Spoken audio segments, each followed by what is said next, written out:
हम हेलो दोस्तों, आज हम लेकर आए हैं आपके लिए साइंस के क्वेश्चन पार्ट 2। तो बात करते हैं हम 66 से। प्रोटीन के पाचन में सहायक एंजाइम है ट्रिप्सिन। कौन सा सहायक एंजाइम है? ट्रिप्सिन। उन देशों में जहाँ के लोगों का मुख्य खाद्यान्न पॉलिश किया हुआ चावल, लोग पीड़ित होते हैं बेरीज।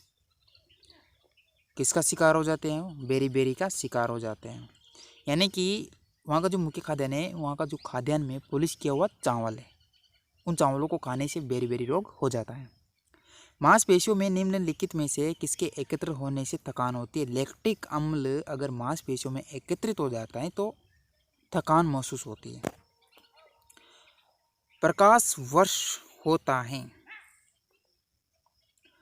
प्रकाश वर्ष होता है एक वर्ष में प्रकाश द्वारा तय की जाने वाली दूरी। एक वर्ष में प्रकाश द्वारा तय की जाने वाली जो दूरी होती है उसको हम बोलते हैं प्रकाश वर्ष।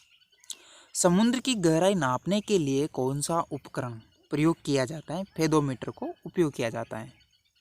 कंप्यूटर की आईसी जो चिप होती है वो किस पदार्थ की बनी होती है? वो सिलिकॉन की बनी होती है। किसकी बनी होती है? सिलिकॉन की बनी होती है।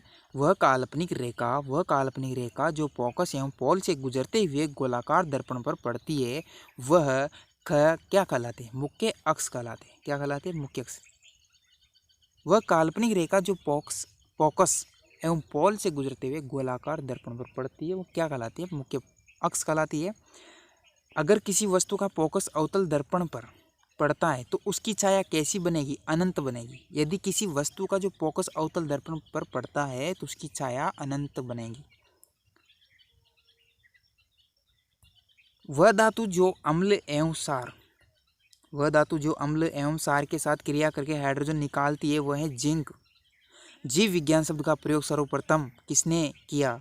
लेमार्क व ट्रेविरेनस ने। और जनक कौन है? जीव विज्ञानी अरस्तु। शब्द का प्रयोग यानी जीव विज्ञान शब्द का प्रयोग सर्वप्रथम किसने किया? लेमार्क व ट्रेविरेनस ने किया था। शब्द का प्रयोग की पूछे तो और जनक पूछे तो अरस्तु। कार्य का मात्रक जूल और प्रकाश वर्ष की इकाई होती है दूरी। एक ही प्रकार के परमाणु से मिलकर बना पदार्थ तत्व कहलाता है। दो या दो से अधिक तत्वों के मात्रा के विचार से एक निश्चित अनुपात में सहयोग करने से बना पदार्थ कहलाता है यौगिक। निश्चित अनुपात होना चाहिए तो यौगिक कहलाएगा, अनिश्चित अनुपात होगा तो मिश्रण कहलाएगा। किसी ध्वनि स्रोत की आवृत्ति में होने वाले उतार चढ़ाव को क्या कहते हैं? डॉपलर प्रभाव कहा जाता है। कोई कण एक सेकंड में जितना कंपन करता है मतलब कोई कण है अगर वो एक सेकंड में जितना कंपन करता है उस संख्या को हम कहते हैं आवृत्ति। क्या कहते हैं? आवृत्ति कहते हैं। वायु में ध्वनि की चाल 332 मीटर प्रति सेकंड होती है। वायु में जो ध्वनि की जो चाल होती है वो 332 मीटर प्रति सेकंड होती है। यदि दाब बढ़ाकर 2 गुना कर दिया जाए तो ध्वनि की चाल क्या होगी? 332 मीटर प्रति सेकंड ही होगी। क्या होगी? 332 मीटर प्रति सेकंड।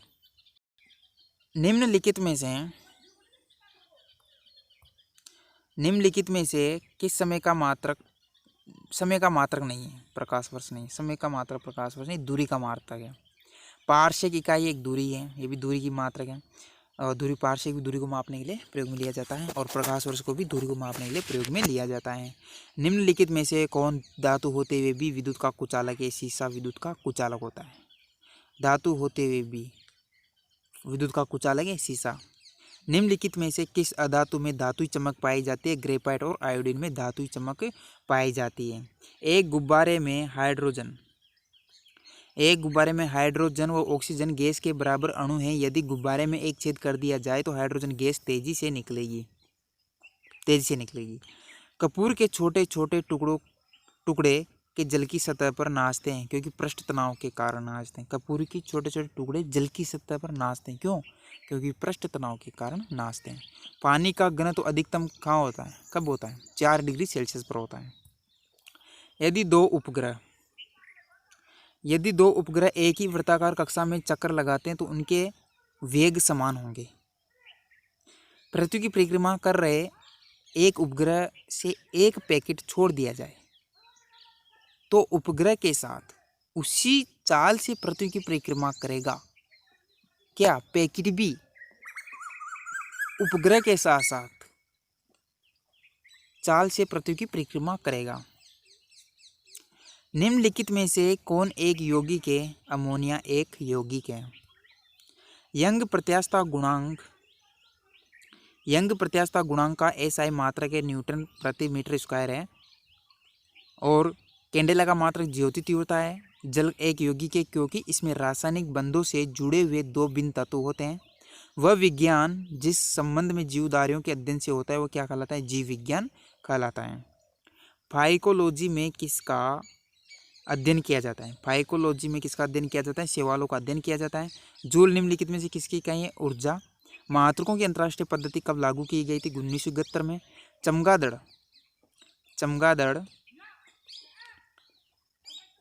अंधेरे में उड़ते हैं क्योंकि चमगादड़ प्रासर्वे तरंगे उत्पन्न। बर्फ में स्केटिंग करना प्रदर्शित करता है कि दाब बढ़ने पर बर्फ का गलनांक घट जाता है। ये हमारे 101 क्वेश्चन हो गए। थैंक्स। सब्सक्राइब कीजिए हमारे चैनल को और बेल आइकॉन को दबाइए हमारी लेटेस्ट